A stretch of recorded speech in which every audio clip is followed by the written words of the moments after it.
Well then, YouTube. I haven't done these in a while, but it seemed like this week at Bungie's a little bit spicy. So we're gonna go over the week at Bungie at 11/11/2021. This week at Bungie, we got guns over here. We have a lot to cover this week, so I'm gonna keep this intro short and we can get into it. We have a new emblem for you, new Trials Lab info, and a long list of weapon changes, a new fashion magazine cover, more Bungie bounties, and a partridge and a pear tree. Actually, scratch the last one, is only November. Cosmo, you're so funny. Right, chat? Yeah, he's funny. All right. First things first, Emblem, because you know Destiny's about emblems and people love emblems, right? Right? What? Am I wrong? No. What else is Destiny about? Huh? No. Okay. Everyone at Bungie, both trans developers and allies alike, stand in support of our transgender and gender non-conforming community. We join the call to end anti-trans violence and discrimination. The stars burn brighter because of your courage, unwavering strength, and pursuit of truth. I'm finna rock this emblem today. You know what I'm saying? Like, ahead of Transgender Awareness Week, which celebrates the lives of the transgender and gender non-conforming community from November 13th throughout the 19th, we're proud to announce our new Trans Pride emblem. Be true. Your light inspires, helping us guide us all on the path to a better future. May it shine only brighter. So I know you're here for the emblem, right? Right here. If you can see the screen, ML3FD4ND9. I would make this a song or a catchy hook, but I'm tired of doing that. Know what I'm saying? Hello, you there? Yeah, this is ML3 going to the FD4. And then we're going to end at the ND9. You get it? We're going to end at the ND9. Oh, snaps. You heard me, right? Okay, cool. This week we're revisiting Trials Lab with Capture Zone. Oh, hell no. Hello? What did you just say? 30 seconds after the round starts, a capture zone is enabled. Players can capture the zone to win the round, or just eliminate the other team like normal. The capture zone has a waypoint from round start, including a countdown timer so everyone will know exactly when and where it will be. The capture zone starts in the middle of the map in the first round and changes location each round. This was so, like, terrible. Why would you bring this back? We took feedback from the previous capture zone and made the following changes. Let's see. We're using a stronger Trials map, Endless Veil. Rather than rotating through points, here's the thing. That is a weakness right there. You just said you're using a stronger Trials map. So that means if you end up doing Capture Zone for every Trials weekend, then you're going to have to always have a strong map. Come on, Bungie. Like, well, hello? You guys over there? Huh? Because I'm sipping some tea reading this bullshit. Players no longer get super energy when capturing the zone either before or after the round ends. Okay. Rather than rotating through points that give one team a significant location advantage, we're rotating through neutral zones, one at temple, one at mid, and one at shrine. How about one that doesn't end up on like a sniper lane or something, that someone could get there first and just flat out take out the other team? I don't know. As we mentioned last week, card-based matchmaking is on all weekend with the flawless pool tuning on Sunday morning at 10 a.m. as with the previous two labs, as 2x trial rank boost will be on all weekend. Going forward, we are looking at ending end match reward prior to getting a 7-1 card, making it more worthwhile to play in the flawless pool and for increasing reputation gain, especially in the later ranks. We're still firming up plans to expect more information or rewards in December. Okay, hear me out. Nothing against Bungie. All this that I read it sounds like they're just doing a bunch of extra shit that they don't need to do ever. Like, why can't trial just be 3 versus 3 on the map and let people kill each other? And whoever wins 5 rounds wins. What is this capture stuff? What is this? If you win this amount of matches this week, when you play with your friend that hasn't won anything, your matchmaking is different. This hurts my brain. All you had to do was put solo players into one playlist, right? Freelance, let them play against each other, and then have like the 3 people go against each other, and that's it. I don't like all this extra shit is crazy, bro. But you know what? I don't know how to make games, so whatever. Pew pew. Our 30th anniversary is coming up quick, and the new Dungeon and Cool rewards aren't the only thing we're adding to the game. We're also making things a hefty tuning pass to weapons and perks. I've been waiting for this. We still got a little bit of time before these changes go live on December 7th. For the spirit of transparency, let's get into it early. Please welcome to the stage design lead Chris Proctor. I like Chris. He's a good guy. G-Day again. We have a mid-season weapons update and ready to go live for you next month. Because of Season of the Lost is a slightly larger season than normal, we have a slightly larger mid-season tune and pass for you. Let's get to the nitty-gritty. Yeah, let's get it. Archetypes. I can already like read some bullshit coming up, but I can also read some like really good stuff coming up. So Chris, he's a very like smart dude, and let's see what we're going to be working with here. Shotguns. In Season 11, we wanted to see if slugs could be viable in PvE with a high enough reward for the risk of being close and the time it takes to aim at the head. Hear me out here. Shotguns are always going to be good because you have something called the stomp mechanic. Literally, like, things that don't even have legs stomp you. Floating things stomp you. Huh? So it can't be that viable in endgame PvE. I'm sorry. And then you keep nerfing well the thing that most people use to even try to get that close. Good news, they're viable. However, they currently outclass pellet shotguns and many other special ammo options. But they don't really outclass other special ammo options because they're snipers. And there's fusions during the season and there's particle deconstruction. Which special ammo does it really outclass? Not to mention being part of a dominant boss melt tactic. It doesn't melt bosses like that anymore. We like to equalize this a bit. However, since pellet shotguns are easier to use than slug shotguns, they don't need as large of a bump. Why couldn't you just put right here? Shotguns. Reduce shotgun PvE damage. Gave pellet shotguns a 10% PvE damage bonus. All that previous stuff was like, that was just chitter chatter right there. I'm sorry to say it, but it's the reason behind it is straight doo-doo. But to each their own. Reduce slug shotgun PvE damage from 30 to 20%. Gave pellet shotguns a 10% damage bonus. I feel like maybe trench barrel needs to be reworked to maybe like 4 or 5 shots again, right? And then you have to reload, or maybe like the mag and then reloading, right? Like something. Maybe like when you proc trench barrel, after you proc it, your reload is like maybe slow for a little bit. So then like you can't just like reload and go right back to it, right? Like what you guys did to like Izanagi, remember that?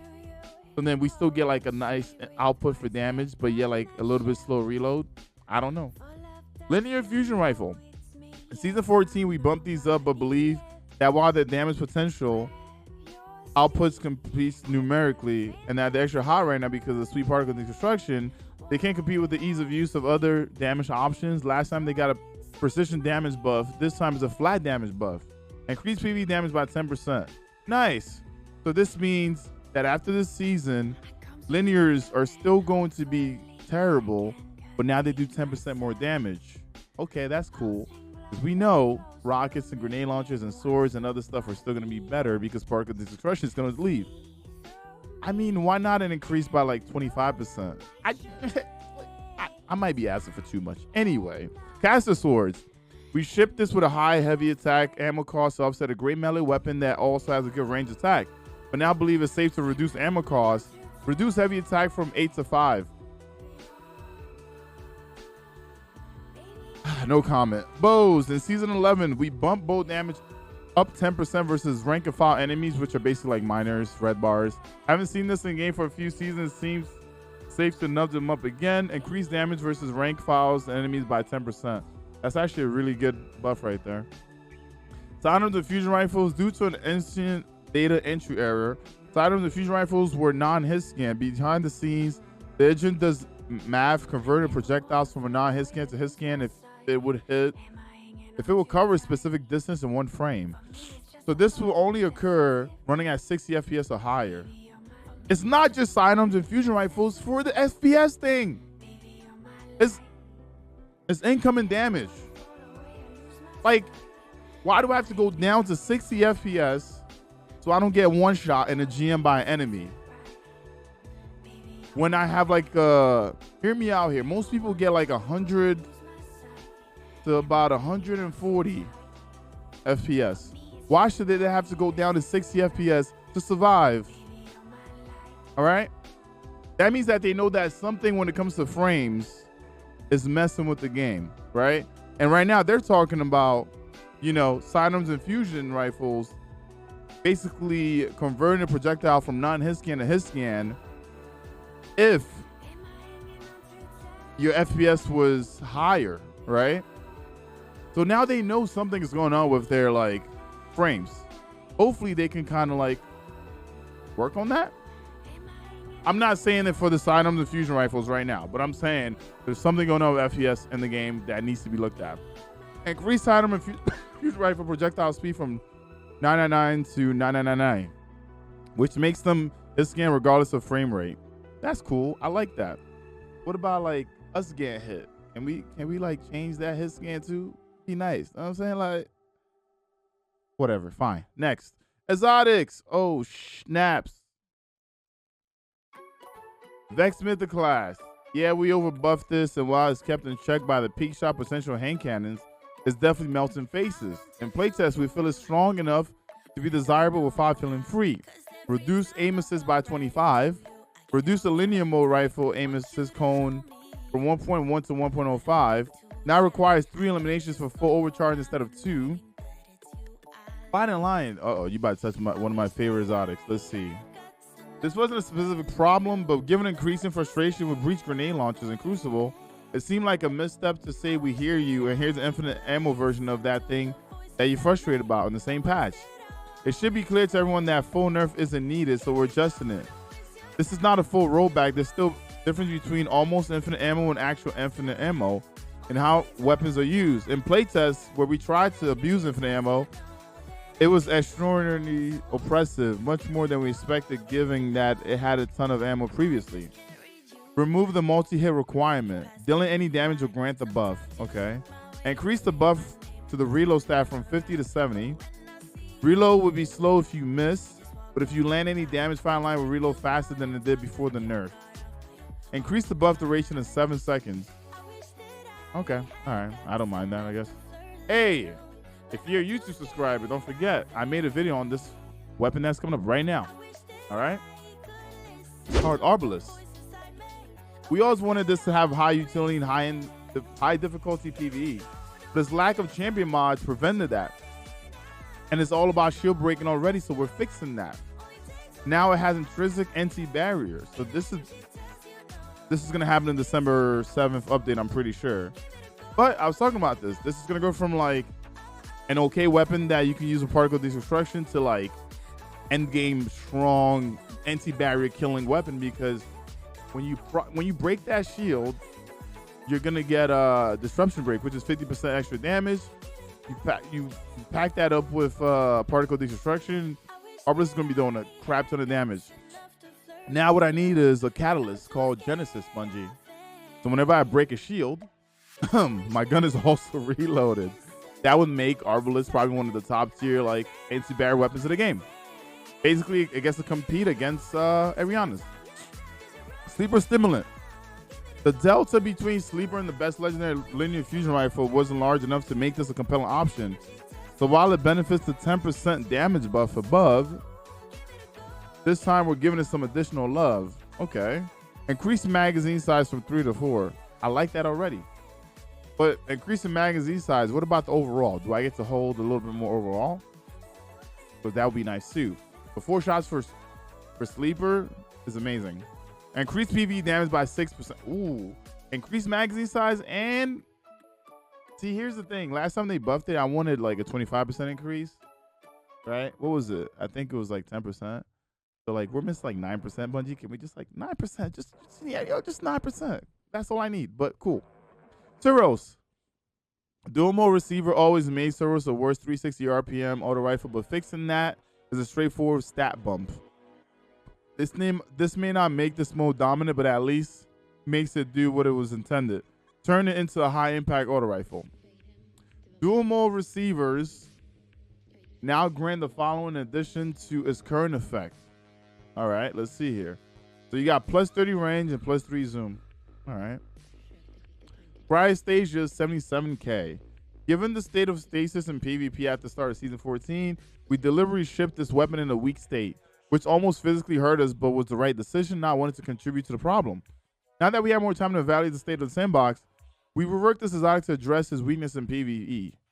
is a sidearm that's exotic, that has primary ammo, and it doesn't do anything too crazy. If it was maybe like special ammo, I don't know. Like if it was like, I don't know. The following pain point, fire and release with the charge trigger, losing all ammo and firing the fusion shot. Remove variable trigger completely. Now fires on trigger, press instead of release. This will make it feel much more responsive. Charge shot moves to special reload. Again, the final blow with the sidearm enables access to special reload. Once the charge shot is fired, the weapon reverts back to the standard sidearm mode. This does not cross your entire magazine. Charge shot now causes an AoE, which freezes AI and slows players. Direct hit still freezes. Okay, so they made it where it has an AoE. I wonder how big that AoE is, though. Leviathan's Breath. Okay. This bow's underused, so we wanted to give it a bump, while also making this catalyst more interesting. Expect this type of catalyst tweak to become more common moving forward. The catalyst now grants the artist. Oh my god. Oh my god. Wow. It's like Bungie listens or something. Wow. I always said, like, hey, what if, you know, it has unstoppable, right? What about when you stun unstoppable champion, your fire rate goes up because you stun unstoppable champion? Because the fire rate after you stun them, you only get one shot out after like they get stunned. So thanks. Archer Simple is good. I'll take it. That's good. But I still think whenever you stop an unstoppable, the bow should fire faster to kill. Not like stun and then have to like draw this bow that takes like 5 aeons to redraw, and by the time the champion is already out of stun, that's when my bow can hit him. But okay, I'm probably still not gonna use it. Whisper of the Worm. The original DPS king has fallen out of favor with the delay before the damage buff kicking in, making the weapon less usable in short damage phases. An optimal sustained damage requiring all critical hits but not sufficiently rewarding precision. Reduce delay on activating Whisper Breathing from the catalyst from 2.1 to 1.2. Okay, that's not bad at all. That is not bad at all. That means you don't have to wait 2 seconds to basically do DPS. Why now magazine refill change? It was 3 from inventory, but now pulls 2 from inventory and 1 from thin air. Damn. Okay, so now you get... That's good because the overall ammo was kind of doo-doo. So instead of giving you... Basically, instead of giving you like 3 out of nowhere, it went from 3 from inventory. Now it's going from 3 from inventory to 2, and then you get 1. Okay. Take it. Increase damage to PvE by 10%. Cool. Oh, shit. Is this my girl Darcy coming back? Ooh, I'm excited, bro. I'm so excited. Yo, this shit better be good.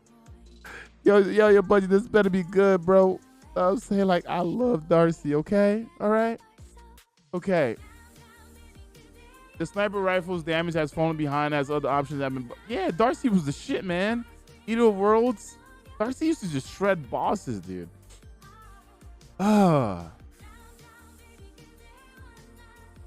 Its damage is dependent on crits while also requiring 100% time on target. So we improve its ease of use and bump the damage up. Reduce flinch, recoil, and accuracy degradation by 50% while personal assistant is active. Personal assistant now has a 1 second delay before deactivating. Ooh. Increased damage in PvE by 20%. Dude, no. It should have been increased by like 35%.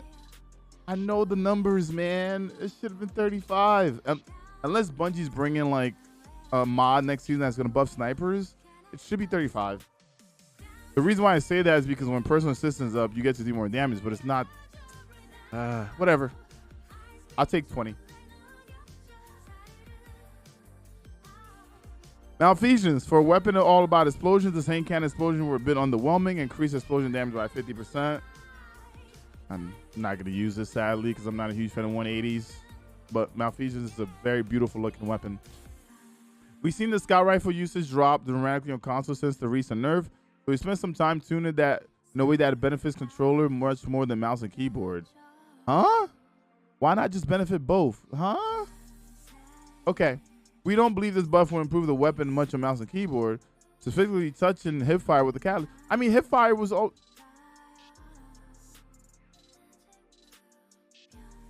Bro, what? Huh? What? This gun was crazy. You know what?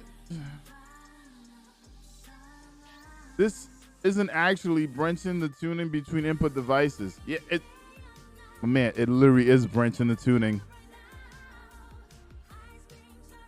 But the bits we touch are either only present or are much more impactful on controller. Increase vertical friction, fall off distance, less recoil, improve accuracy, reduce effect on mouse and keyboard.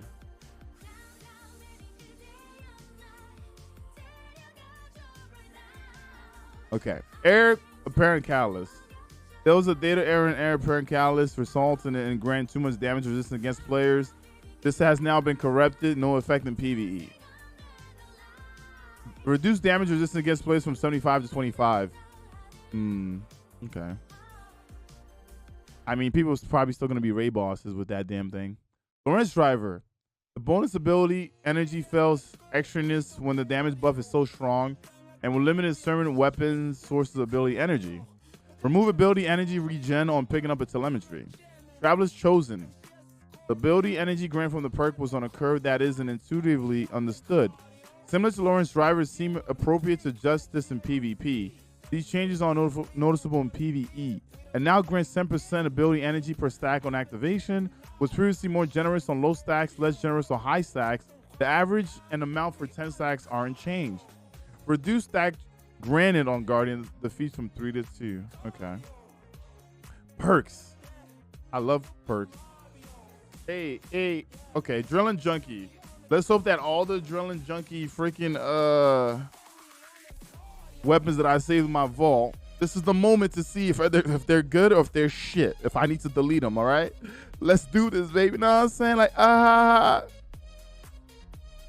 This perk wasn't performing as well as attended. And the path of least resistance was making it live up to his dev name, Grenade Buckler.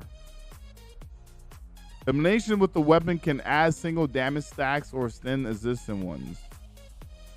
So you can extend it. Okay. Grenade eliminations boost the stack immunity up to ×5. Lower the duration to compensate for weapon activation. Lower the duration to compensate for weapon. But then does that mean that I have to keep killing with my grenade? I don't know. I'll save up I think there's a few weapons that get Demolitionist and the Drilling Junkie on it. I'll test it out later. We'll see. Oh no, not my favorite perk. Not my favorite perk. Vorpal Weapon. Hold on. Hello?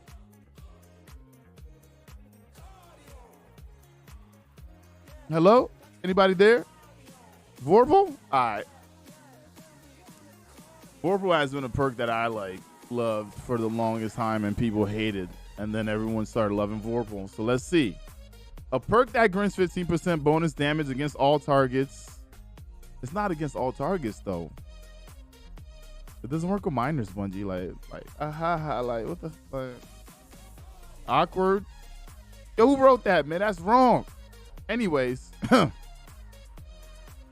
15% bonus. Oh, Cosmo wrote that, right? Remind me to clip this part to send it to Cosmo. All right. It grants bonus damage against all targets. No, it doesn't. Only certain targets. If you're watching this, only certain targets. All right. Now, I'm going to read the second half of this because, you know, I have to. You know what I'm saying? Like perks that grants 15% bonus damage against all targets I'm going to use my heavy weapon on. No, that's bullshit. I don't use my heavy weapon on all those targets. You know how many people I've seen use their primaries on yellow bars or champions that I'm trying to kill? That I have to tell them to use their heavy and special ammo? There's like 96% people that play this game that do that. You know what they do? As I'm trying to shoot my heavy because I'm out of heavy and I'm trying to shoot my special. Guess what? They're sipping their tea and using their primary ammo weapons. I'm like, bro, what are you doing? That's a champion. What the fuck? Huh? So, I know it says targets that I'm going to use my heavy weapon on, but I swear people don't use their heavy weapons at all. All right. Anyways, fuck my rant. Let's get back to this. This was a non-choice and sucked the air out of the room for other damage perks. No, it didn't. It's just the best. At the same time, it was failing its original role. No, it wasn't. Giving players a reason to run the primary weapon against targets. I ran that anyway. Like, no comment. Also, Pesty, fuck you, because you always hated Vorpal. Anyways, it was 15% damage on all weapons. Now 10% on heavy. So it's still a heavy weapon. Like, the difference between a heavy weapon and a special weapon and a primary, there's a huge difference gap in percentage for damage. I'll take the 10%. 15% on special and 20. Guess what? Any anti-barrier weapon that has Vorpal on it, right, it's going to shred shields like that. Any like weapon that gets overload is going to stun faster. Any weapon that has unstoppable is going to be able to shred a bit more now, right? And now, if you think about it, Bo's probably got the best bet here because Bo's just also got another buff, right? So, like, if you get a Bo with Vorpal, like, you good. No change to damage versus plays and super. You know what? I don't mind this change. Honestly, I'm sipping my tea right now. Like, okay. Thanks for the primary buff, dude. I mean, most of my snipers have Vorpal on it. We'll be getting this anyway. Thank you. Next, Whirlwind Blade. Let me see this. This was too obviously the best sword damage perk around. While we're fine with it being a good at sustained damage, we pulled back for shorter fights. Increase the number of stacks needed to hit maximum damage from 5 to 10. What in the hell? 10? Trying to slow down DPS, I see. Okay. Whatever. Pulse monitor. What if instead of activating on what it feels like a failed state, this activate on a state you'll be in almost every encounter, even if you're winning? Change threshold for activation from 90% health to 30% shield. This now requires much less damage to trigger.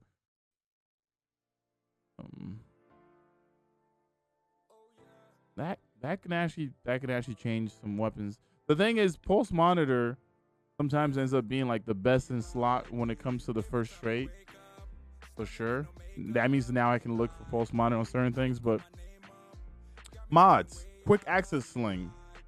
The usage on this mod is very telling and is essentially used on bows and breach grenade launchers, and barely used on any other weapons at all. That's a lie. That's used on the primary all the time, which is sad. At the same time, we pulled down some option players had for improving their swap speed and wanted to make an option available for building towards that on all legendary weapons. We'll be watching how this feels in a while and may revisit it later. Functionality change, plus 100 handling, 0.9 ready stow aim down speed, sight time for 0.4 seconds after run out of ammo. Now 0.9 ready stow time all the time. Oh, that's pretty neat. This change also applies to the Swag Mac perk, as they use the same perk behind the scenes.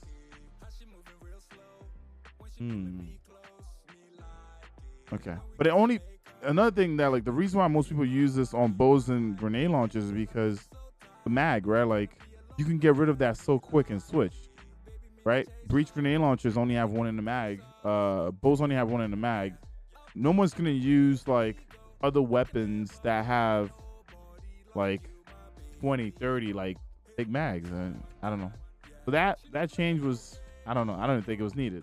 Fully auto retrofit. We've seen plenty of requests for an accessibility option allowing full auto fire, particularly on fast firing semi-automatic weapons. We have a setting option that works for a season after the Witch Queen launches, but decided to put in a stopgap to help players until we are able to ship it. Please keep these type of suggestions coming. Added a full auto retrofit weapon mod that enables fully auto while the trigger is held, usable on legendary hand cannons, sidearms, scout rifles, and pulse rifles. I don't think I ever want my hand cannon to be fully auto. That's just weird because you kind of want to control the shot, unless it's like Crimson or something like that. I don't think I want it to be. To each their own. This is unlocked by default for all players. Okay, that'd be neat to see, right? Like, sidearms being fully autos, not bad. Scout rifles for sure, and pulse rifles. Okay, that's not bad. The near future. Annual expansions are a good time for system level change since they got so much more playtest time over a longer duration compared to a normal season. We don't like that the desire for exotic catalysts is largely driven by the orbs of power generation they provide, and have something in the works to let players build around that limitation. Weapon differentiation. If I have 2 void adaptive hand cannons, one from the Cereals Foundry and one from the latest raid, why do I care about one more than the other? The stats tend to be fairly close. Yeah, but you care more for one than the other because how the weapon feels as well, right? The sights, you know, the handling. Some people, like, I don't know. That's what like there's a lot of guns in this game that have like really good perks, but you use it and it just feels like shit. So there's more than just like, you know, the stats on one. Perks pool can be different, but there are only so many perks, and there's a stretch to say the perk pool gives a weapon its identity. We got something shipping on all new or reissued weapons on the Witch Queen that addresses this issue directly and working to spend the same solution to all weapons that drop in the future. Okay, while this is happening, if anyone at Bungie even watches this video, can we make all 150s, right, that turned into 140s? Can we give those weapons like the base stats that are made for 140s? Because right now they still have the base stat for 150s, meaning they lack range, like a lot. You know, it doesn't make any sense. Like, they're the same archetype, yet like one lacks so much more than the other. Maybe you guys can look at that. I don't know. We mentioned in the last patch note that we're not done with special ammo economy in PvP, and have a further tweak coming that should help bring down the amount of ammo flown around. Exotic primary weapons already advanced ammo finder mods much faster, but we want them to feel better in hard PvE content and adjusting all of them to reach its goal. Okay. We're adjusting some exotics, some that consistently top the PvP usage charge in an oppressive way, some that had their perk limited to a degree that's no longer warranted. We're looking at you, Chaperone. I mean, there's always going to be a meta. Like, you take one out, another thing is going to be, there's always the next best, man. That's not, whatever. It is now time for an important update from my play support team. This is their report. With Trials Lab Capture Zone coming back this weekend, it shouldn't come back at all, but okay, cool. Bonus Trials rank will come with it. As a result, extra 94 rewards have been shifted to next week. Yeah. Hotfix and upcoming extended downtime. Destiny 2 hotfix 3.3.1.3. All these fucking points went live this past Tuesday to fix a few issues. Log into your platform to begin the download. Next Tuesday, November 16th, Destiny 2 on the go. Extended downtime, again from 5:45 to 9 a.m. Pacific. Known issues. While we continue investigating various known issues, here's a list of the latest issues that reported to us in our help forum. The Frenzy and Rampage perks and the Rampage spec mods are all named the same in Chinese. Wow, Bungie, come on, son. Like, you gotta do better, man. That's crazy. The Wicked Overgrowth shader isn't available for all players who complete the Iron Banner quest on all their characters before I fix point how to correct the issue. If players start the Lost Lament quest on one character and complete on another, then she still tries to give the Broken Blade to the first characters, complete the quest that no longer exists. When Warlock perform a Phoenix dive, they can't slide for 5 seconds. What in the hell? Well, that was a lot of information. If you made this far, bless your heart. Thanks, Cosmo. You're our kind of people. While every Twab leading up to the 30th anniversary might not have much meat on the bone. Meat on the bone. I didn't know meat came with bone. I thought it was just all meat. That's crazy. Yeah. Y'all be having bones in y'all meat? That's crazy, man. I can't promise they all have plenty of gravy and stuffing. Meat and bones and gravy and stuffing. What? That's crazy. All right, well, I'll see you soon, Cosmo. Well, as you can see, there goes the Twab. And don't forget, you can have this awesome emblem that you can rock, right? ML3FD4 ND9, all right? See you guys in the next video. Thank you for watching. I know I haven't done Twab reactions in a bit, but this one was a little bit juicy, so I had to drop it in and see it. Also, don't forget to hit the like, the subscribe button. I'll see you guys on the next video.